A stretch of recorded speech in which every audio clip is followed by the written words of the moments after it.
आत्मा अगर नहीं है तो जियोगे कैसे? कि अहम अगर प्रकृति में ही फंसा रह जाता है तो जीवन भर दुख पाता है। इसलिए आत्मा आवश्यक है। अगर जीवन वैसे ही नहीं बर्बाद करना जैसे जा रहा है तो आत्मा चाहिए। इसीलिए धर्म का कोई और प्रतिपाद्य विषय है ही नहीं आत्मा के अतिरिक्त। दो तरह के लोग होते हैं धर्म की दुनिया में, एक जो गॉड को या भगवान को मानते हैं और दूसरे जो आत्मा की तरफ बढ़ते हैं। कहने की जरूरत नहीं इनमें से नास्तिक कौन है।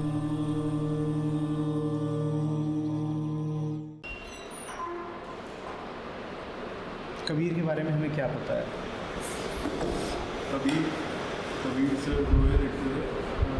कबीर ने पहली बात कभी कुछ लिखा नहीं। कबीर निरक्षर थे। कबीर ने कभी कुछ लिखा नहीं। कबीर की जो पूरी हिस्ट्री है वो बड़ी अजीब सी है। कहते हैं कि he was born from a window, वो भी बनारस में। बनारस ऑर्थोडॉक्सी का गढ़ है। ऑर्थोडॉक्सी समझते हो क्या? हाँ, कंजर्वेटिज्म। तो वहाँ वो बेचारी, वो कहते हैं एक ब्राह्मण औरत थी, तो उसको लगा कि दुनिया मार ही डालेगी, तो उसने बच्चे को छोड़ दिया गंगा किनारे। तो एक मुस्लिम कपल था, वो उसको उठा ले गए। वो लोग जुलाहे थे, वीवर्स, नीरू और नीमा नाम से। तो वो उसको पालने लग गए। तो कबीर ने भी वही किया जो किसी भी जुलाहे के घर में कोई बच्चा करता है। क्या करता है? वीविंग सीखी, वीविंग करने लग गए।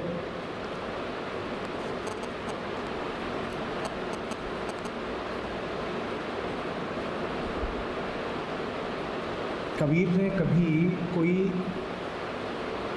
साधना नहीं करी, कभी घर छोड़ के जंगल नहीं गए, कभी हिमालय पे चढ़ के उन्होंने एक पाँव पे खड़े होकर के, वो सब जो सुना है ना, बुद्ध भी तो घर छोड़ के भागे। कबीर ने ये सब कुछ नहीं किया। कबीर ने वही ज़िंदगी जी जो सब लोग जीते हैं। समझो, बिल्कुल हमारी तुम्हारी। दिन भर काम करते थे, शाम तक उन्होंने जो कुछ भी स्पिन करा, जो उनका प्रोड्यूस होता था कपड़ा, उसको जाके बेचते थे, वापस आते थे अपने घर में। दिन भर दुनिया को जो देखते थे उसी को वो स्पॉन्टेनियसली बोल देते थे। कबीर ने जो बोला उसको दूसरे लोगों ने रिकॉर्ड कर लिया। सब कुछ नहीं रिकॉर्ड किया होगा, थोड़ा बहुत। अब एक आदमी ज़िंदगी भर बोल ही रहा है तो बहुत सारा बोल देगा ना। तो कबीर ने दोहे बोले, कबीर के भजन भी हैं, और ये सब कुछ स्पॉन्टेनियसली हुआ। ध्यान देना, लिखा नहीं गया है। लिखने में तो उसको इरेज करने का मौका होता है कि मैंने लिखा, फिर डिलीट करके कुछ और लिख दो। जो बोला जा रहा है उसी वक्त बोला जा रहा है। कबीर के सामने जैसे कोई फेमस कैसे हो, क्योंकि हम किसी की भी रिकॉर्डिंग नहीं करते हैं, ऐसे कोई भी बोले चले जा रहा है। भाषा आई एस उनकी डिफरेंट थी थोड़ी सी। भाषा उनकी बिल्कुल वही थी जो उस समय पर प्रचलित भाषा थी, जो वहाँ पर होगी। तो सब लोग मतलब ऐसा समझते नहीं होंगे ना, उन्होंने कुछ ऐसा किया होगा। कबीर के साथ मज़ेदार बात यह है कि कबीर नॉलेज के सख्त खिलाफ थे। कबीर कहते थे कि जो तुम्हारे दिमाग में नॉलेज भरा रहता है ना, यही तुमको चौपट कर देता है। तो कबीर की जो भाषा थी वो बिल्कुल वही थी जो आम आदमी की भाषा थी, जो उस समय भाषा हर कोई समझ सकता था। कबीर ने उसी में बोला। कबीर ने कभी कोई टर्म ऐसी नहीं यूज़ की जो आम आदमी को समझ में ही ना आए। कभी कुछ भी ऐसा नहीं यूज़ किया। और कबीर ने बातें ऐसी बोली जो अगर आज भी कोई बोले तो शायद उसको गोली मार दी जाए। स्कूल की किताबों में हम कबीर जो पढ़ते हैं ना, तो हमें ये पता चलता है कि ये तो कोई भक्ति का आदमी था जो राम राम गाता रहता था हर समय। कबीर ने बातें वो बोली है जो मैं कह रहा हूँ आज भी कोई बोले तो उसे लोग छोड़ेंगे नहीं। कुछ एक्सप्रेशंस हैं कबीर के, जानते हो कैसे? देवतन से कुत्ता भला,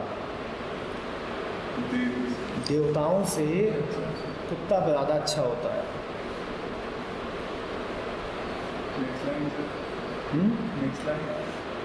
पूरी लाइन ये है कि कम से कम वो घर की चाकरी तो करता है। जिस पत्थर से देवता बनते हैं उस पत्थर से तो बल्कि चक्की बसा लो। कहते हैं कि पीस खाए संसार, कम से कम उसका कुछ यूटिलिटी तो होगी।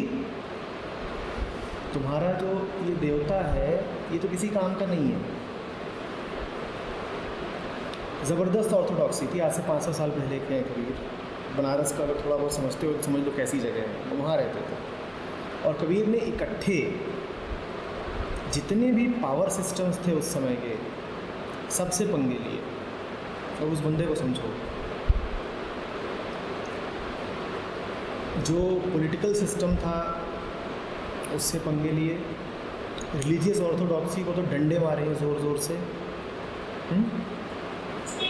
और कबीर का कुछ भी बिगड़ा नहीं, कबीर का कुछ नहीं बिगड़ा। मूड मुड़ाए,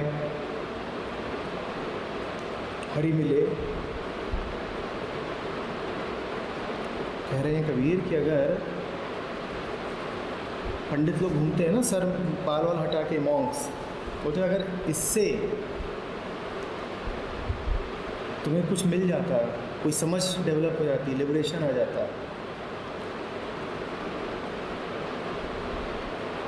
तो भेड़ कब की लिबरेट हो गई होती, क्योंकि उसके बाल तो हर समय ही मुड़ते रहते हैं।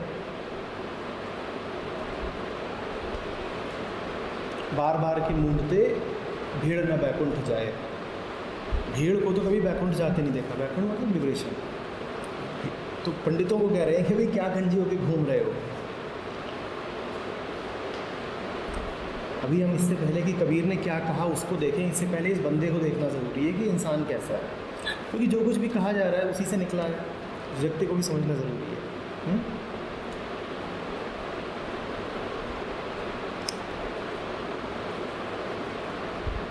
औरंगज़ेब का उस समय राज,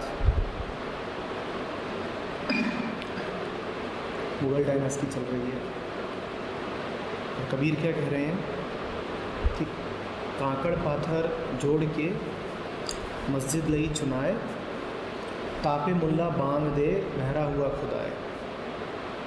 मुल्ले को कह रहे हैं कि जो तू मस्जिद के ऊपर चढ़ के सुनते नहीं है वो जो अजान की आवाज़ आती है, बोल रहे इतनी जोर से तू बांग देता है। पहली बात तो ये बोलना कि अजान बांग है, बांग तो मुर्गा देता है। इधर खुदा बहरा है क्या कि तेज में चिल्लाना पड़ता है? तुम्हारा खुदा क्या बहरा है? तापे मुल्ला बांग दे बहरा हुआ खुदा है। खुदा बहरा हो गया कि इतनी जोर से चिल्ला रहे हो? समझ रहे हो? कुछ ऐसा नहीं था जिसको कबीर ने पटक पटक के नहीं मारा। अश्वमेध, नरमेध, अजमेध, इन सबको के नाम आते हैं वेदों में। तो कबीर इन सब का नाम लिखते हैं, फिर कहते हैं कि तापई सीधे अधर्म को धर्म बतावे वेद। जो सीधा सीधा अधर्म है, जानवरों को काटना, तुम्हारा वेद उसको धर्म बताता है। और कबीर ये सब बातें बनारस में कर रहे हैं। जो गढ़ है, जो अड्डा है सारे के सारे फंडामेंटलिस्ट्स का। सर वो भगवान पे विश्वास नहीं रखते थे। वो भगवान पे विश्वास नहीं रखते थे। वो विश्वास नहीं करते थे, वो जानते थे। तो इसीलिए सारे विश्वासों पे उन्होंने खूब ठोकरें मारी। जितने भी उन्होंने विश्वास देखे, सारे विश्वासों पे उन्होंने खूब ठोकरें मारी। बिलीफ और फेथ का अंतर याद है ना? तो बिलीफ पे खूब ठोकरें मारी उन्होंने। तुम जो कुछ भी करते हो उसको कबीर ने पटक पटक के मारा और डंडे ही चलाते थे वो। इसमें भी देखना कितने डंडे चल रहे हैं। पानी पानी हो जाओ।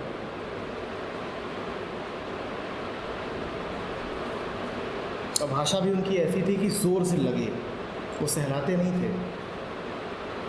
रैपट चलता था कबीर का। कोई कबीर के साथ आना चाहे तो बोलते थे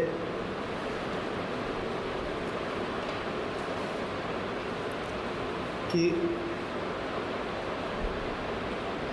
मैं घर जा रिया अपना, लिया परिता हाथ, जो घर जा रहे अपना चले हमारे साथ। अब यहाँ पे घर से मतलब ये नहीं कभी मेरे पास घर जला दिया था। घर से मतलब क्या है? घर से मतलब है अड्डा। घर से मतलब है तुम्हारी सिक्योरिटी का जो नेस्ट होता है, मैंने वो जला दिया है। और जो अपना घर जला सकता हो वही मेरे साथ चले। जिसको घरों में रहने का बहुत शौक़ हो वो मेरे साथ आने की कोशिश भी ना करे। जिनको घरों में रहने का शौक़ हो वो मेरे साथ ना आए। कंफर्ट जोन, जो कंफर्ट जोन से बाहर निकल सकता हो सिर्फ वही मेरे साथ आए। तो ऐसा बंदा है ये कबीर। दिन भर कपड़ा काटता है और काटते काटते कुछ बोलता जाता है। दिन भर कपड़ा काटता है, कोई प्रोग्रामिंग नहीं है, कोई प्लानिंग नहीं है, कोई शेड्यूलिंग नहीं है। जो इसको देखता है बस उसी को ध्यान से देखता है और 2 लाइनें बोल देता है। जो देखता है बस उसको पूरे ध्यान से देखता है और 2 लाइनें बोल देता है। इंटरेस्टिंग आदमी है। और इसने कुछ ज़्यादा पढ़ा नहीं है, कृष्णमूर्ति को भी नहीं पढ़ा है, ओशो को भी नहीं पढ़ा है, वेदों को गाली ही देते थे। किसी तरीके की अथॉरिटी से कोई मतलब नहीं था कि पंडितों के पास जाएं, मुल्लों के पास जाएं, कुछ भाई नॉलेज इकट्ठा करना चाहिए। किसी स्कूल यूनिवर्सिटी में कभी गए नहीं। जो देखा ज़िंदगी से सीखा, समझ रहे हो? देखते गए सीखते गए, देखते गए सीखते गए। यही डायरेक्ट ऑब्जर्वेशन है कि आंखें खोलो, ज़िंदगी को देखो, सब सीख जाओगे। पहली ही लाइन क्या बोल रहे हैं कबीर? और ऐसे आदमी से मिलने जा रहे हैं कबीर से, तो पहली लाइन क्या बोल रहे हैं?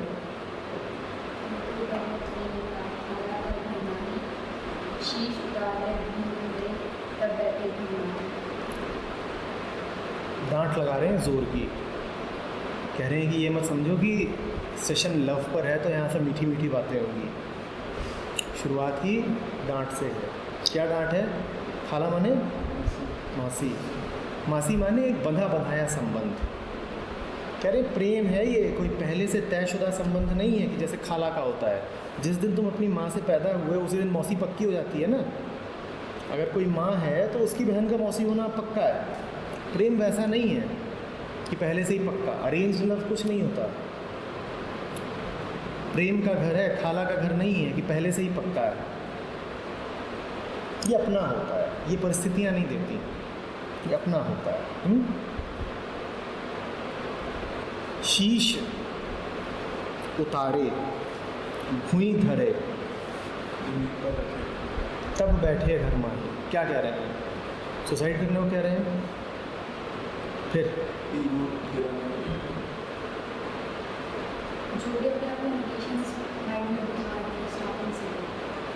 अब तुमको पहले से ही पता है कि कौन लवेबल है और कौन नहीं है, तो ये कोई लव हुआ? तुम्हें पहले ही पता है कि कैसी ज़िंदगी जीनी है और कैसी नहीं, तो तुम ज़िंदगी से प्यार क्या करोगे? तुमको पहले ही पता है कि किस तरह के शहर अच्छे होते हैं और कौन से नहीं, तो तुम अपने नोशंस के आधार पे जी रहे हो। तुम शादी.com में ऐड डालते हो, तुम क्या करते हो? कभी उसका देखा है प्रोफार्मा? वो पहले ही पूछ लेता है कैसी कैसी लड़की चाहिए, कैसे कैसा लड़का चाहिए, सब कुछ पहले से बता दो। उसकी हाइट कितनी होनी चाहिए, उसकी इनकम कितनी होनी चाहिए, कॉम्प्लेक्शन कितना होना चाहिए, शहर कौन सा होना चाहिए, ये तक बता दो कि जॉइंट फैमिली में रहता हो या अकेला रहता है, सब पहले ही बता दो। तो तुमने पहले ही जो तय कर रखा है, हम उसी हिसाब से एक ढूंढ करके ला देंगे। अब ये प्रेम है? ये प्रेम है या पैटर्न का कंटिन्यूएशन है? तो सॉफ्टवेयर है, और ये सॉफ्टवेयर हर जगह काम कर रहा है। अपनी एक्सपेक्टेड स्वीट हार्ट की कल्पना करो आंख बंद करके। अगर पहले ही है तो अलग बात है, पर अगर नहीं है तो कल्पना करोगे ना तो कोई ना कोई चेहरा उभर ज़रूर आएगा, और उस चेहरे का उभरना ही ये बताता है कि मन ने पहले ही तय कर रखा है। मन ने पहले ही तय कर रखा है। अब तुमको कोई दिखेगा कैसे? जब मन ने पहले ही तय कर रखा है कि ऐसा ही कुछ चाहिए, तो उसके अलावा कुछ भी दिखेगा कैसे? शीश उतारे भुई धरे तब बैठे घर माही। प्रेम तो सर जब हट जाए वैसा पागलपन है। जब कहते हैं ना सिरफिरा, सिरफिरा का क्या मतलब होता है? पागल। तो वो तो उसका सिर सिर्फ फिरा होता है। कबीर कह रहे थे फिरने से भी काम नहीं चलेगा, काट ही दो। जो इतना सिर फिरा हो वही प्रेम जान सकता है। कनिंग कैलकुलेटिव लोग प्रेम नहीं जान सकते। जो लोग बहुत सोच सोच के ज़िंदगी में चलते हैं उनको सोचा सोचा तो कुछ मिल जाएगा, प्रेम नहीं मिलेगा। उनको सोचा सोचा तो कुछ मिल जाएगा, प्रेम नहीं मिलेगा। समझ में आ रही है बात? खाला जान की तरह नहीं है कि उसको पता है कि तुम उसके संबंधी हो तो चल रहा है काम। रिश्ते बड़े व्यर्थ होते हैं।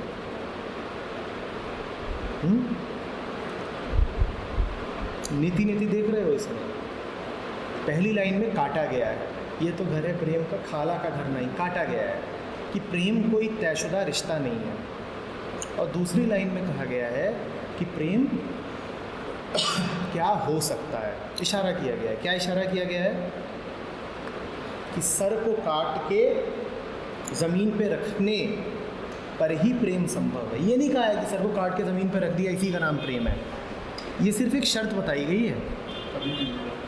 ये शर्त पूरी करो तो कुछ संभावना बनेगी। उसमें भी ये नहीं कह दिया गया कि हो ही जाएगा, संभावना बनेगी, एक ज़मीन तैयार होगी, अब प्रेम आ सकता है। समझ रहे हो बात को? आपके इंटरेस्ट्स का नाम प्रेम नहीं हो सकता, आपके अट्रैक्शंस का नाम प्रेम नहीं हो सकता। चींटी किधर को अट्रैक्ट होती है?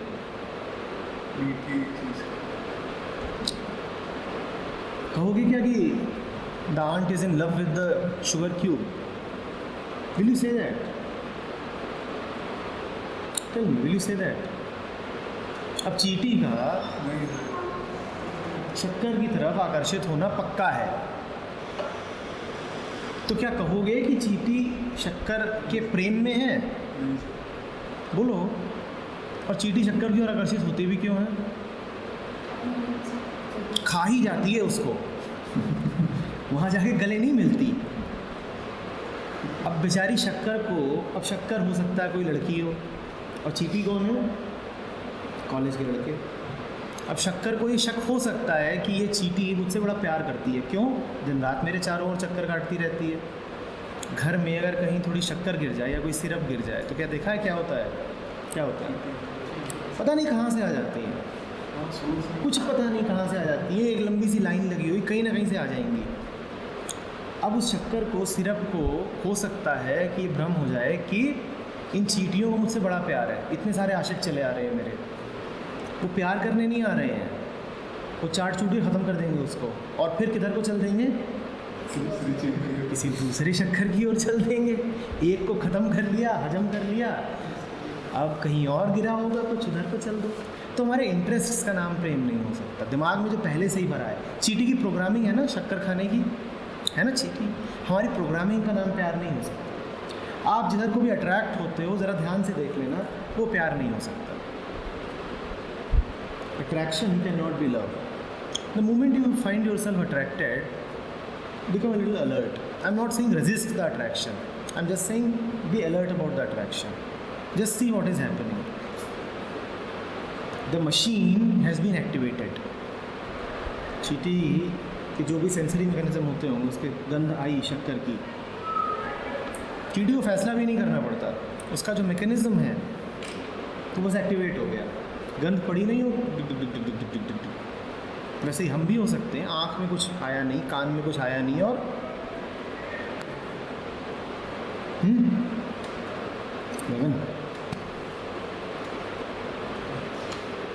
अगला प्रेम प्याला जो पिए शीश दशरस ना दे, लोभी शीश ना दे सके, नीम प्रेम का ले। प्रेम प्याला जो पिए शीश दक्षिणा दे, लोभी शीश न दे सके, नाम प्रेम का ले। जिसे प्रेम प्याला पीना है, दक्षिणा जानते हो क्या होती है? गुरु को दी जाती है, जो समर्पित किया जाता है उसे दक्षिणा कहते हैं, देना। जिसे प्रेम प्याला पीना है वो पहले सर काट के रख दे। कबीर को सर से बड़ी दिक्कत है। कबीर को सर से बड़ी दिक्कत है। अब से हम ये नहीं कहेंगे कि प्यार सरफरे करते हैं, अब से हम कहेंगे प्यार सरकटे करते हैं। ठीक है? पहले तो सर काट के रख दो अगर प्रेम प्याला पीना है। अभी कैलकुलेटिव आदमी अगर सर काट दिया तो क्या सीधे गले में डालूंगा प्याला? पीता भी तुम्हें मुंह से हूँ। नहीं, ये दूसरा प्याला है, ये होठों से नहीं पिया जाता, ये दूसरी चीज़ है। प्रेम प्याला जो पिए शीश दक्षिणा दे, लोभी शीश न दे सके नाम प्रेम का ले। नाम लेगा और सर देने के टाइम पर भग लेगा, नाम खूब लेता रहेगा। I love you, I love you, जानू तेरे लिए तारे तोड़ के लाऊंगा, तू अभी बोल, अभी जान दे देता हूँ। बाकी तुम बताओ, मैं तो पुराना हो गया। और क्या होता है? हाँ, मैकेनिकल से मैकेनिकल में कल्पनाओं पे थोड़ी पाबंदी होती है। कल्पनाएं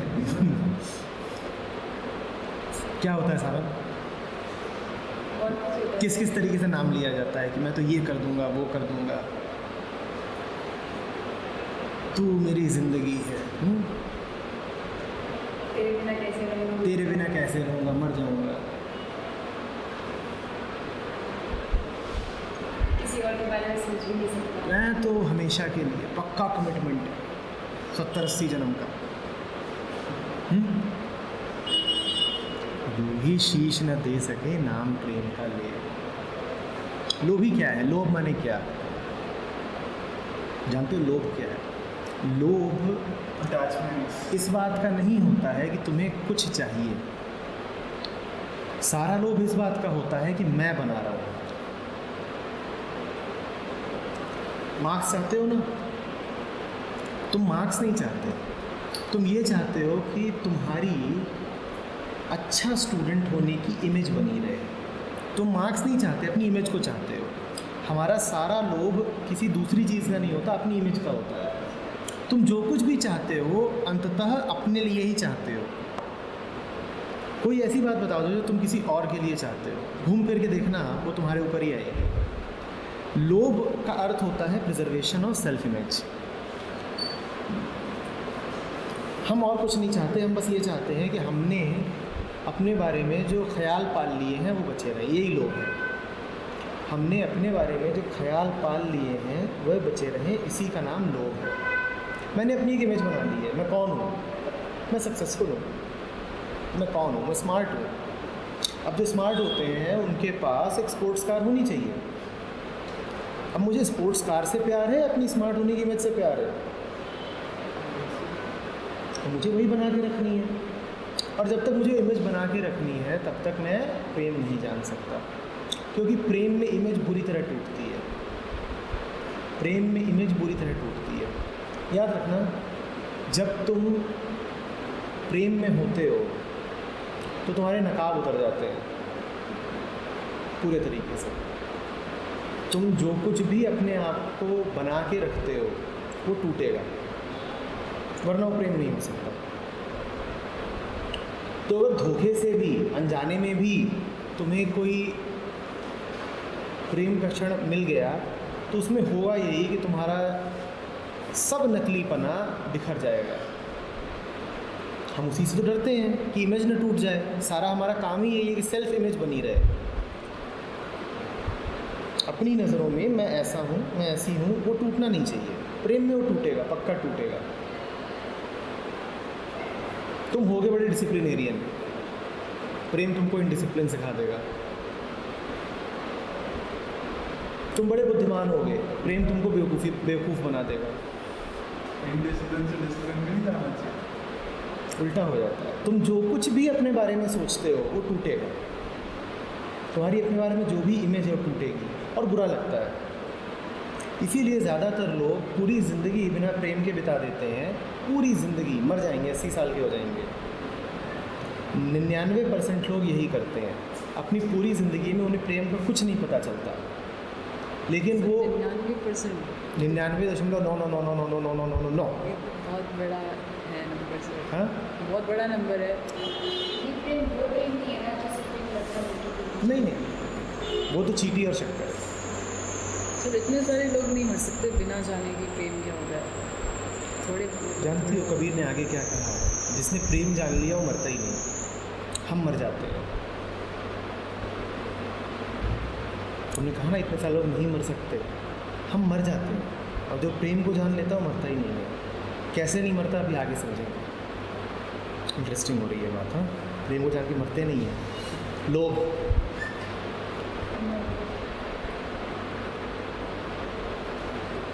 तो इतना डर लगता है ना प्रेम में। तुम जिस प्रेम को सोचते हो लड़के लड़की वाला, वो अट्रैक्टिव लगता है। असली प्यार जिस दिन होगा ना उस दिन ब्लास्ट। जिस दिन वास्तविक प्रेम को जानोगे इतनी ज़ोर का डर लगेगा कि हालत ख़राब हो जाएगी, क्योंकि तुम जो कुछ भी हो वो उसको चूर चूर कर देता है। उसी को कबीर कह रहे हैं कि सर का कटना, उतना ही डर लगेगा इतना सर के कटने में लगता है। गालिब का है ना, ये इश्क नहीं आसान, बस इतना समझ लीजिए आग का दरिया है, और उसमें भी ये नहीं कि नाव पे बैठ के जाना है, डूब के जाना है सारंग, तैर के भी नहीं। तो उतना ही डर लगेगा कि आग के दरिया में डूब के जाना है। कैसा लगता है सोचो, आग की नदी और उसमें से डूब के पार जाना है तो कैसा लगेगा। सही बात तो है कि पार पहुंचोगे ही नहीं, तुम्हें मरना पड़ेगा। उसी का नाम प्रेम। जो कुछ भी जलने कटने लायक होगा मर जाएगा, ख़त्म हो जाएगा, इसी का नाम प्रेम। इसीलिए हम प्रेम से बुरी तरह डरते हैं। कहने को पूरी दुनिया भाग रही है, प्रेम चाहिए प्रेम चाहिए, लुकिंग आउट फॉर लव। अब मैकेनिकल वाले हैं, इनका रोना ही हमेशा यही रहता है क्या कि avenues for love are not available. पर सही बात तो ये है कि मिल जाए तो ये भागेंगे। असली प्रेम वही है जिससे तुम्हारा भागने को मन करे पर भाग भी ना पाओ। मन कहे भागो पर कुछ और कहे कि नहीं भाग नहीं सकते, अब तो आई एम डन, हो गया, ख़त्म। और मन चिल्ला चिल्ला के बोलेगा तू कर क्या रहा है पागल, भाग बच। ऐसा करते हैं क्या, दिस इज सुसाइड।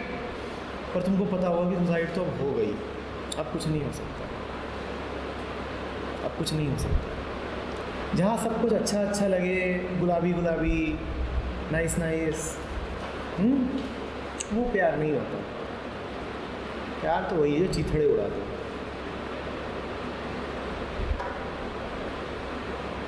भयावह प्यार, डरावना प्यार। क्यों? खतरनाक। खुशी डर गई।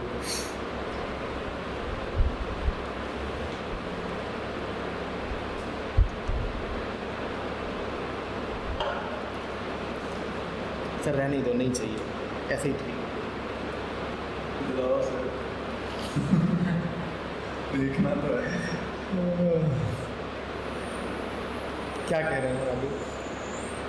प्रेम प्याला भरी पिए, रांची रहा गुरु ज्ञान, दिया नगारा शब्द का लाल खड़े मैदान। अभी भाषा देख रहे हो, ये बेडरूम की भाषा नहीं है, ये युद्ध भूमि की भाषा है। ये बिस्तर की भाषा नहीं है, ये संग्राम की भाषा है। ये बिस्तर और तकियों और लिहाफों की भाषा नहीं है। इसमें तलवार की खनक है या बर्छियाँ चल रही हैं। लाल खड़े मैदान, कौन सा मैदान है ये? रामलीला मैदान नहीं है ये कुरुक्षेत्र है जिसकी बात हो रही है। लाल माने शूरवीर, जो प्रेम कर सके। कबीर उसको सूरमा कहते थे, कबीर उसको प्रेमी नहीं कहते थे, कहते सूरमा। जानते हो क्या होता है? बहादुर। बहादुरों का काम है, बहादुरों का काम है।